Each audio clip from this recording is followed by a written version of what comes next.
Hey everyone, this is Yvette Hampton. Welcome back to the Schoolhouse Rocked podcast. I am so glad that you are with me again today. And as always, I am so excited about my guest that I have on. And I'm actually getting to co-host this one with Aby Rinella once again. And I'm always excited to have you on, Aby. Karen DeBeus, we have had you on a couple of times on the podcast. And as a matter of fact, the three of us did a podcast together several months ago. And we talked about the who.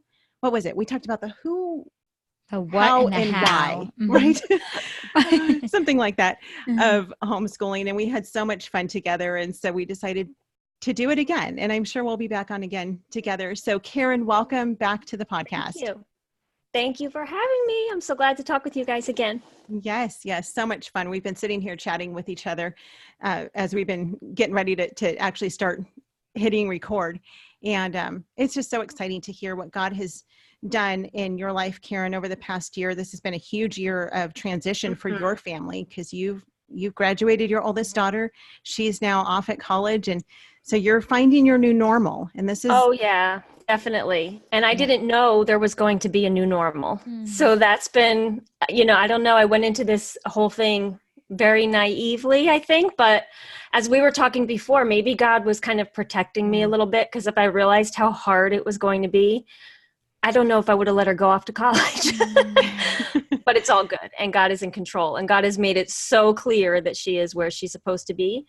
But, I've been saying on my podcast and when I talk with homeschool moms, I'm going to be really honest with anyone who is going to graduate one and send them off to college just to prepare them.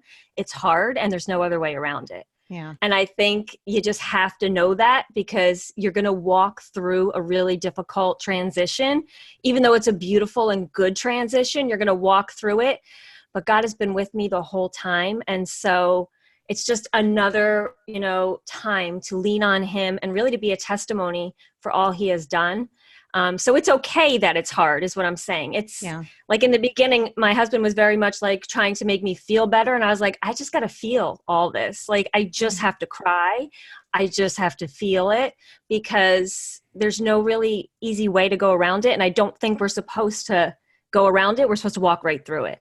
And, but God's been good. We're finding our new normal now as me, the only girl in the house now, because my daughter's gone and I'm home with my 3 boys and my husband. Although I do have my chickens and my goats who are all girls. So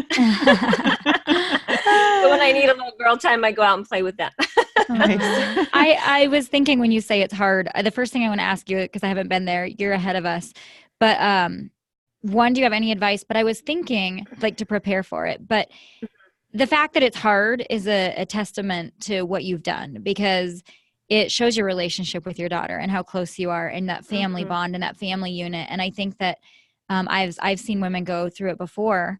Homeschoolers, it hits harder because we are so much closer and we've built these relationships. So I think, like you said, it's hard, but it's good. It's exactly how it should be, right?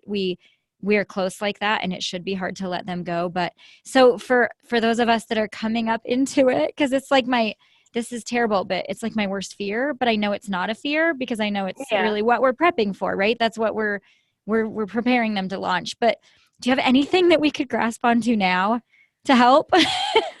Or is there no way of making it easier? No. Honestly, I was the first. See, what happened with us was she had never planned to go away to college. So I remember it's so funny. Last year in September, at this very time of year, we had started meeting in our area for the graduation. We have like a homeschool mom senior group that we sort of plan the prom. They had a prom and the yearbook and senior activities and the graduation. And we started last year in September getting together. And I remember at that time, the moms talking about, this time next year, they'll be going away to college. And they were talking about dorms and all this. And I sat there and I remember thinking, not me. I don't have to worry about setting up a dorm and I don't have to worry about dorm shopping and I don't have to worry about any of that because our life is going to stay the same. She has already decided she's either going to go locally to college or take a gap year and we're going to let God lead us. But we had actually thrown away all of the paperwork for the college that she's at now because she had said she didn't want to go away. And we were pursuing local college or gap year and waiting on God. And so I did not ever expect her to go away. And she was adamant that she did not want to go away to college. She wanted to stay home. So look what God does, right? Just like, I feel like he bookended my story because I never wanted to homeschool. Right. I was like, not us, we're not doing that. And I feel like it was almost like a mirror of the beginning of the story when I started to homeschool, and I took this leap of faith and I trusted him. And I said, this is crazy, but this is what you want.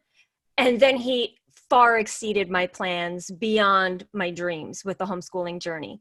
And I feel like that's what he did now at the end of this journey. I was like, we're not going away to college. That's not for us. I actually like poo-pooed the idea of additional 4-year college a little bit. Like we're doing our own thing. And God kind of completely, we saw his hand. My daughter and I, we all know now this was his plan, completely changed the plan. And I had to send her off and walk in faith and not fear, just like I did when I took that step to homeschool. It's amazing how it mirrored the beginning of our journey. And there was a few times at the end of this year when she was graduating where I actually felt like I was drowning. And I was like, Lord, I feel so overwhelmed by this. I feel like I'm drowning. And I need to remember to like walk on water, that you will have me walk on water. If I just keep my eyes on you. I looked in my journal from what I wrote when she was starting to homeschool. I literally wrote back then when she was 5 years old, Lord, I feel like I'm drowning. Wow. I need to take this step and walk on water. Wow. I mean, when I read that, I was like, I didn't remember. This is why I always tell moms to keep a journal. I didn't remember that. And the exact same thing happened this time. And it was like, he was giving me this confirmation, like, look what I've done through these past 13 years. Just keep walking. And it wasn't easy to transition, but like I said, my advice would be follow God. That's my advice for everything in life, obviously. Follow God, not your emotions, not what you want. We prayed this whole year when we didn't know what the outcome of the after homeschool would be. We prayed, and it was just like with homeschooling. I literally gave it up to God. Like, sometimes I'll say I do, but I don't.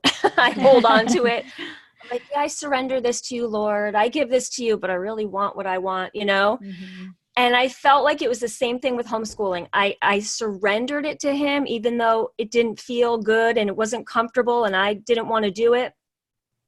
And I said, no matter where she goes, home, stays home, goes to local college, or it's a gap year or whatever you want, Lord, I want to be in your will. And I submit to that. And I told my daughter, we are not praying about what you want. We are not praying about what I want. We are praying about what God wants. So I would tell you, when your kids are getting to that age, you need to really, really submit and surrender your children, because God knows his plan is far better than ours, right? And it would have been easy and comfortable, and it would have felt good to keep her home and to keep things the same way that we've been doing things. But that is not his plan. She is 18 years old. It is time for her. She definitely has the foundation. She's going to be okay, Oh, my ear came out. It is time for her to have this faith of her own, to walk now with him and not have us there all the time. So it's been really, really, the transition, like you said, has been harder because we've homeschooled our whole life and we're a very close family. We do everything together. So getting used to that dynamic. But at the same time, in the beginning, when I was, I'll be perfectly real and honest, I was crying like I haven't cried in a long time. Like my face hurt one day. Like I wasn't just tearing up, I was sobbing. It's a true grief. It felt like a grieving process that I would feel okay. Then I would see something that reminded me of her, and I know she's still there, but it's a true grief of that whole part of our life is truly over. Right. It really is. And for a family that, we do our little traditions and rituals and things like at night or on the weekend or whatever. And to just have that all taken away so quickly was hard. So there was a true grief that happened. But my husband said to me in that time, you have 3 other boys here, like enough, you have to pull yourself together for them. Yeah. And we still have work to do here. And then like a switch kind of the second we came on, where I thought to myself, it's okay to be sad, obviously.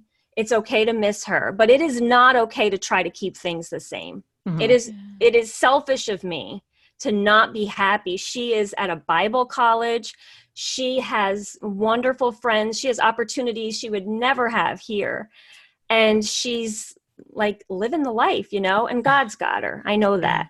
So it's a really hard thing. You talk about a parent really like sacrificing. I mean, here you really feel like you're just trusting and you're sacrificing all of your emotions and what you want to hold on to, but it's for the best. Yeah. It's not for the faint of heart. No, it's neither is I know, I'm sitting here almost crying listening to this, just thinking. I know, homeschooling and parenting and marriage is not for the faint of heart. If you want to do it well. And I love that you're being so real. As a matter of fact, the very first podcast, Karen, that you and I did together, I think it was titled Get Real. Yeah. And we were talking about, as homeschool moms, just being real with one another, because so many times we get on Facebook and we talk to our friends and we go to co-op and we put the smile on our face and we put on our best shirt and our best jeans and our best shoes and we curl our hair and we don't appear as we really sometimes are day to day. And we want people to think we've got it all together. And, life is just merry and it's going on. And the reality of it is that life is really, really hard sometimes. If people came into our homes and they really knew the struggles that we have on a day-to-day basis, and they're different for every family, I think it would be so, I don't know if refreshing is the right word, but it would, I think, make people feel like, oh, okay, well, I'm not the only one dealing with that. And I love that you can go before us and say, okay, here's how I've struggled with it. And not everybody has that struggle, but some do. And honestly, I told you, I'm not ever going to go through that, Karen, because my girls have pinky promised me that they'll live next door to me forever. So. Never say never. We threw out all the paperwork. Are you saying the pinky promises aren't going to work? No, they might. Even my daughter, like, it's such a good thing for her to see that this is all God. Yes. Because she was adamant that she wasn't going away. And even when she did apply to this school as a backup, just in case, I'll keep it as maybe an option. And then she literally saw how the Lord was like just turning and turning and turning, was like, here's what you want, but no, I'm going to put you over here. Mm-hmm. And she looks back and we're like, could you imagine we listened to ourselves? Right. Could you imagine we listened to ourselves last year? Because, she, I think, liked the comfort of home too. Mm-hmm. She never even shared her room before because she has 3 brothers, and I don't think the idea of a dorm appealed to her. I don't think going away and leaving, she has a great group of friends here. She's very involved in everything. She's Miss Social around here. And she's on our worship team at church. She did not want to leave our church. That was her number one reason to not go away. She said, I don't want to go and leave church. I don't want to not be here on Sunday mornings for worship team, because she has a great team that she's with every single Sunday. And I thought, well, yeah, I can't imagine you not being here. But now that she's there, she's going to another church. She's like, we're going to visit her this weekend. She's like, oh, do you want to come see my church? I'm like, your church? You're here. But it's an amazing thing because God is growing her so much. Like, who am I to keep her home, to stifle her and make everything stay the same? Right. And growing you too at the same time. Yeah. Because I think when I talk to new homeschool moms, you give the whole, their gifts and their talents, and you can help them find those so that when they leave, they can God can be using those. And you say all that, but when I'm listening to you, I think, I hold my kids very loosely, like they're yours, Lord. And I just want to teach them and train them to follow you and use their gifts and use their talents. But then when I hear you talk, I'm like, I think I'm holding on to that. I think I'm saying, well, yeah, I want to teach them that, but so that they can stay home with me. Like, to actually think that launch day. And I'm not saying that going away is for everybody either, but I But God's plan is for everybody. Directed. Yeah, that absolutely. God changed our plan. If he wanted her home, then that's very well where she would have been, Yeah. But we saw clearly how things would happen, that he just changed the plan. That's amazing. It's just incredible. And so that then she could see it in her own life, because we always point to that. I want to go back to a little bit about your guys' initial one. I actually haven't listened to that, about getting real. And then how you said just sharing the struggle. I think it is so special that you're sharing the struggle. Jesse and I did 2 different parenting classes in the early years. And I remember one was a mom and dad talking about how they did it all right and how amazing their kids were in the end. And it was just all here's the how-to list and follow, and it was like, okay. And their kids really did turn out like exactly how probably we all would. And then we did another one from some parents who really shared everything they did wrong, or the struggles, or the real. And I tell you, at the end of that, we gained more from that one, because I just, it's so encouraging when you hear other moms say, I did struggle. So that when I get there, I can say, man, I remember Karen really struggled when she sent off her daughter, but she kept going back to Jesus, and she kept going back to the Lord, and that's his will, and that's where we need to stay. And then we're going to see where you are then. But I think it's so important as moms to be getting real and to share with one another, not to put on, like you said, Yvette, put on our picture perfect face and go out there, because that's not helping anybody. That's not encouraging. It really isn't even encouraging, to be honest. It's very discouraging. Sure. Right. But to really just share our real life stories and how God worked through our own issues and struggles. Yeah, absolutely. And you talked about surrender, and that's, what every part of our life should be about: surrender in every area, homeschooling, letting our kids go, of course, parenting and our marriages, everything should be about surrendering all of it to Christ, because when we try to take control of it ourselves, we just mess it up. At least that's how it is in my family. When Garrett and I say, well, this is exactly what we're going to do and how we're going to do it, so often God's like, I have a different plan for you. My plan is better. And so there's a difference between saying we're going to surrender and actually surrendering. And it's hard to actually surrender, and it's hard to trust, especially when you can't see the outcome. You can't see what is ahead, but just trusting that he's got the very, very perfect plan. So we need to take a quick break, and then let's come back. And I want to talk about Bible Based Homeschooling and a book that you have out, Karen, and some other things. So let's take a quick break, and we'll be right back.